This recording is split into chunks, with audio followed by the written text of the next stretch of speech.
Mga kababayan, huwag nyo nang hanapin ang mga pulis sa presinto sapagkat kami ay nasa inyo ng mga telepono.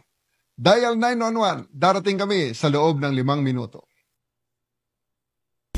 Pilipino at magbibigay ng tamang impormasyon para sa tahimik at maayos na Pilipinas. Police News Network, alagad ng batas, tagapagtaguyod ng balitang pulis, sandigan ng mamamayan, patnubay ng katotohanan. Kampo Krame, maghahatid ng pinakahuling kaganapan at nagbabagang balita. Ito ang PNN Police News Network. At ngayon, ang inyong mga tagapagbalita. Magandang hapon, Bagong Pilipinas. Ako ang inyong alagad ng batas, tagataguyod ng Balitang Pulis, Patrolwoman Mary Grace Artizuela mula sa PNP Anti-Cybercrime Group. Maghahatid sa inyo ng tamang balita, kwento ng pulis at serbisyo para sa mamamayan. At ito ang PNP News Online. Ang pangunahing balita ng Police News Network, alagad ng batas, tagataguyod ng Balitang Pulis.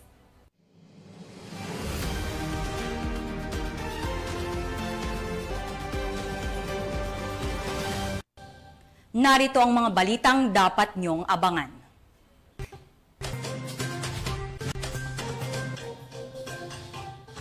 Aabot sa higit 900,000 pisong halaga ng shabu na samsam sa Iloilo. Gun runner arestado sa bypass operations sa Bataan. At 2 Army Reservists patay sa pamamaril sa Maguindanao del Norte.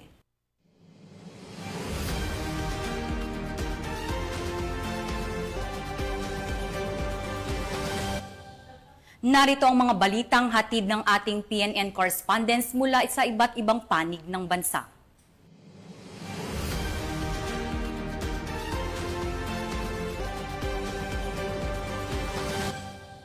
Simulan natin ang balita mula sa bahagi ng Luzon.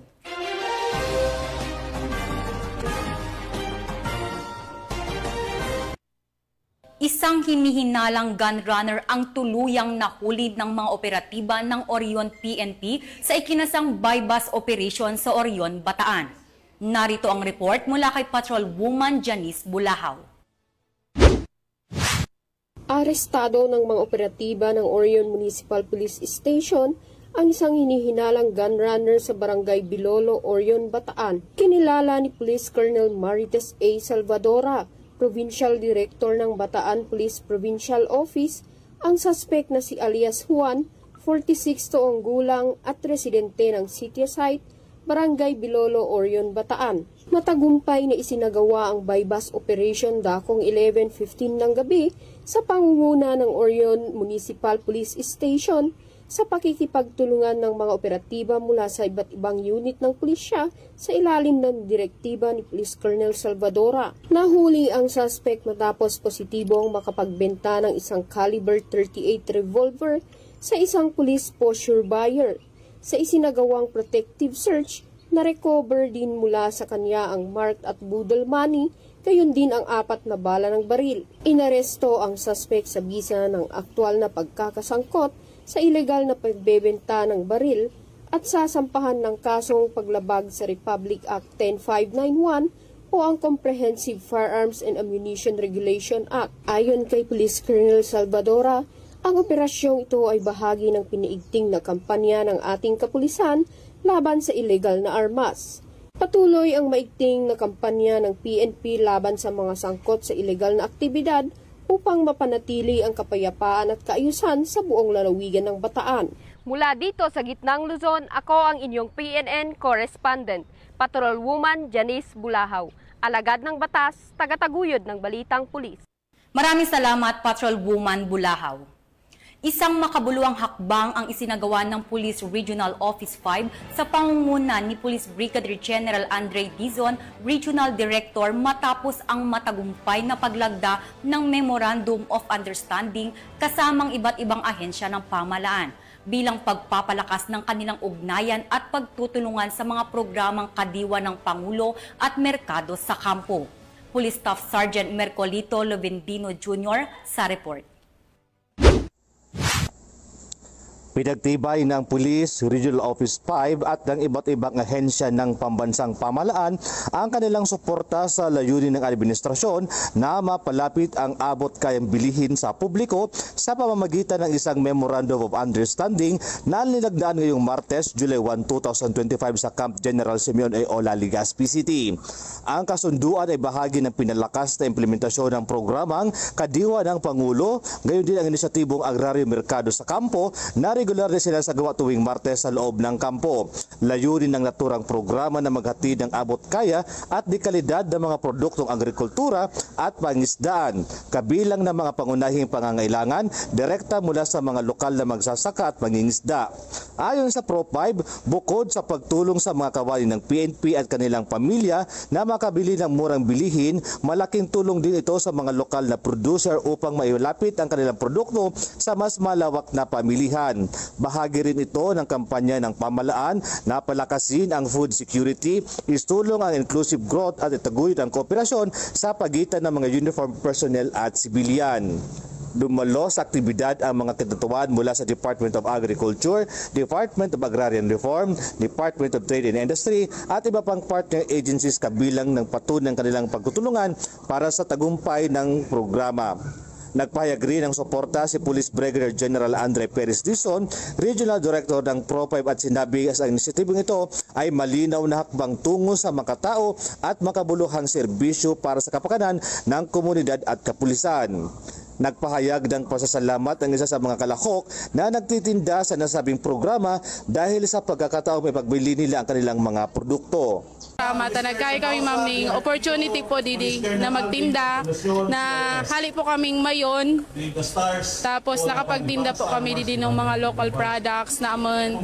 Tapos pinaka-importante ma'am, nakatinda na kami, may sahod pa kami every Tuesday na magatinda po kami didi. Salamat po, salamat ning maray. Ang kadiwa ng Pangulo at Agraryo Merkado sa Kampo ay inaasahang magpapatuloy sa mga susunod na buwan na posibleng palawakin pa sa iba pang kampo at himpilan sa reyon upang mas mapalawak ang benepisyo nito. Mula dito sa Bicol Region, ako po yung Police News Network Correspondent, Police Staff Sergeant Mercolito P. Lovendino Jr., alagad ng batas, tagataguyod ng balitang pulis. Maraming salamat, Staff Sergeant Lovendino Jr. Tunghayan naman natin ang mga balita mula sa Visayas.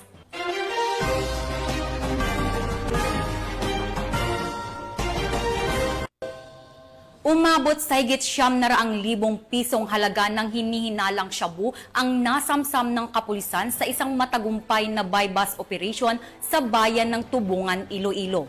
Yan ang tinutukan ni Patrolwoman Lynette Sablon. Isang high-value drug personality ang naaresto sa isang matagumpay na buy-bust operation kontra iligal na droga na isinagawa ng Regional Police Drug Enforcement Unit 6 sa pagkikipagtulungan ng Tubungan Municipal Police Station, PDEGSO OU6 at PDEU Iloilo Provincial Police Office sa Barangay Ingay, Sitio Lacadon, Tubungan, Iloilo. Dito lamang kadurugtoon ng Hunyo, taong kasalukuyan. Kinilala ang suspect na si Alex Gerald, 42 taong gulang, binata, at residente ng Sitio Lacadon, Tubungan, Iloilo. Nakumpiska mula sa kanya ang isang heat seal sachet ng hinihinalang shabu bilang buy-bust item, 13 karagdagang sachet ng hinihinalang shabu, 8 knot-tied plastic bag at naglalaman ng hinihinalang shabu, buy-bust money na nagkakalaga ng 12,000 pesos, isang caliber 38 revolver na may 5 bala at iba pang non-drug items. Umabot sa humigit kumulang 135 gramo ang kabuang bigat ng nabiskang shabu na may halagang tinatayang 918,000 pesos batay sa street value na 6,000 pesos kada gramo. Ang suspect ay nasa himpilan na ngayon ng pulisya para sa dokumentasyon at sasampahan ng kasong paglabag sa Republic Act 965 o Comprehensive Dangerous Act of 2002 at kasong may kaugnayan sa illegal possession of firearms and ammunition. Muling pinatunayan ng PNP na seryoso ito sa pagtugi sa mga sangkot sa iligal na droga bilang katuwang na mamamayan sa pagtaguyod ng isang ligtas, payapa at drug-free na komunidad. Mula rito sa Western Visayas, ako niyang PNN correspondent, Patrolwoman Lynette Sablon, alagad ng batas, tagataguyod ng balitang pulis. Maraming salamat, Patrolwoman Sablon. Walang takas sa kamay ng batas ang isang high-value drug personality matapos makumpiskahan ng mahigit 600,000 peso na halaga ng hinihinalang shabu sa ikinasang buy-bust operation ng mga otoridad sa lungsod ng Mandaue, Cebu. Magbabalita dyan si Patrolwoman Flora May Azares. Mas rehas ng isang high-value individual matapos itong makuhanan ng 680,000 pesos ng hinihinalang shabu sa isinagawang buy-bust operation ng Mandaue City PNP sa FF Cruz Street, Barangay Subang Dako, Mandaue City, Cebu. Nito lamang Hunyo 29 ng taong kasalukuyan.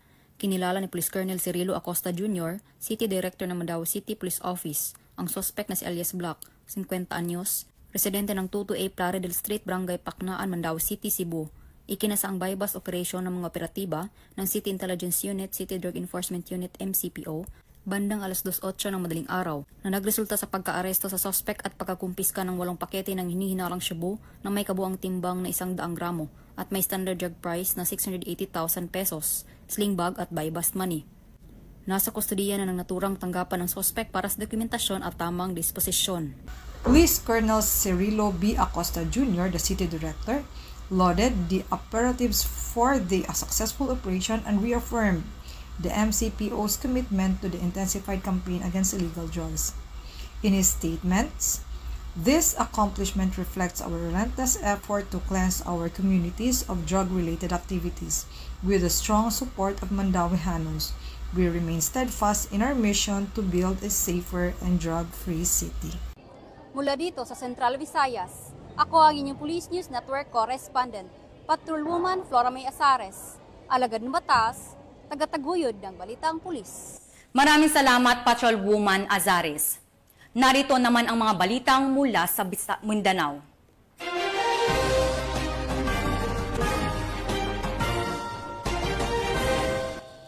Patuloy na nagsasagawa ng masusing imbestigasyon ang mga otoridad hinggil sa pamamaril sa 2 Army Reservists na walang awang pinaslang ng hindi pa nakikilalang suspect sa lalawigan ng Maguindanao del Norte. Ang report mula kay Patrolwoman Leonora Gawang. Laki na tinuturing na street-level individual ang naaresto sa isang matagumpay na buy-bust operation ng mga otoridad nitong unang araw ng Hulyo sa Purok 3A, Barangay La Filipina, Tagum City. Kinilala ang mga sospek na sina alias Tata, 40 anyos, isang konduktor at residente ng Barangay Kuambugan, Tagum City, at alias Baduy, 36 anyos, isang construction worker at residente ng Barangay La Filipina, Tagum City. Ayon sa ulat ng Tagum City Police Station na siyang nanguna sa operasyon, katuwang ang 1st Davao del Norte Provincial Mobile Force Company, isinagawa ang buy-bust operation sa pakikipagkoordinasyon sa PDEA na nagresulta sa pagkakadakip sa mga sospek at pagkakakumpiska ng humigit kumulang 6 na gramo ng hinihinalang shabu na may standard drug price na 40,800 pesos at iba pang ebidensya. Ang mga sospek ay kasalukuyang nasa kustodiya ng Tagum City Police Station at naharap sa kasong paglabag sa Republic Act 9165 o ang Comprehensive Dangerous Drugs Act of 2002. Patuloy naman ang paalala ng kapulisan sa publiko na makipagtulungan sa mga otoridad upang masugpo ang iligal na droga sa komunidad. Mula rito sa Police Regional Office 11, ako ang inyong PNN Correspondent, Patrolwoman Shaira Rose Aquino, alagad ng batas, tagataguyod ng balitang pulis. Maraming salamat, Patrolwoman Gawang. At para sa huling balita, sa tuloy-tuloy na operasyon ng pulisya kontra iligal na droga, kalaboso ang 2 drug suspect matapos ang matagumpay na buy-bust operation sa Tagum City, Davao del Norte. Nakibalita dyan si Patrolwoman Shaira Rose Aquino. Tayang 2 miyembro ng Army Reservists matapos pagbabarilin ng mga hindi pa nakikilalang mga suspect sa Datuudin Sinsuat, Maguindanao del Norte nito lamang ika-29 ng Hunyo taong kasalukuyan. Kinilala ng mga otoridad ang mga biktima na si alias Undong, 43 na taong gulang na residente ng Barangay Biniruan, Cotabato City, at si alias Tahir, 42 na taong gulang na residente naman ng Malagapas, Cotabato City, na kapwa mga Army Reservists na nakabase sa PC Hill, Cotabato City. Ayon sa ulat, sakay ang mga biktima ng isang Honda Civic na sasakyan nang tambangan sila ng mga hindi pa nakikilalang suspek at pinagbabaril ang mga ito. Nagtamo ng tama ng bala ang mga biktima sa kanilang katawan dahilan ng agarang pagkasawi ng mga ito. Samantala, patuloy ang isinasagawang investigasyon ng mga otoridad upang matukoy ang mga salarin at mapanagot sila sa batas. Nananawagan naman ang mga kinaukulan sa publiko na makipagtulungan sa pagbibigay ng impormasyon na makatutulong sa pagresolba ng kaso. Mula rito sa rehiyon ng Bangsamoro, ako ang inyong Police News Network Correspondent, Patrolwoman Leonora Gawang, alagad ng batas, tagataguyod ng Balitang Pulis.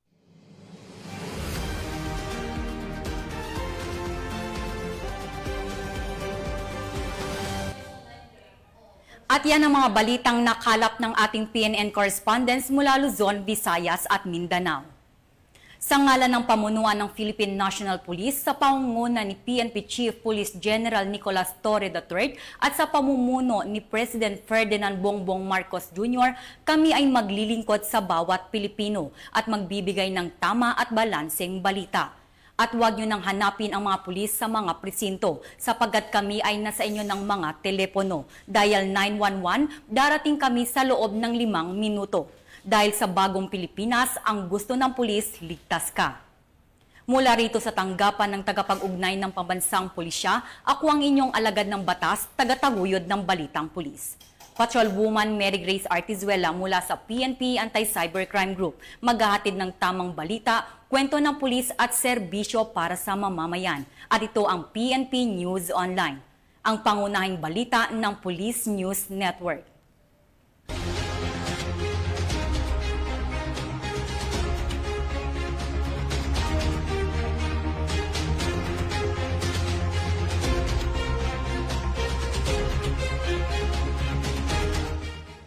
Police News Network, alagad ng batas, tagapagtaguyod ng Balitang Pulis.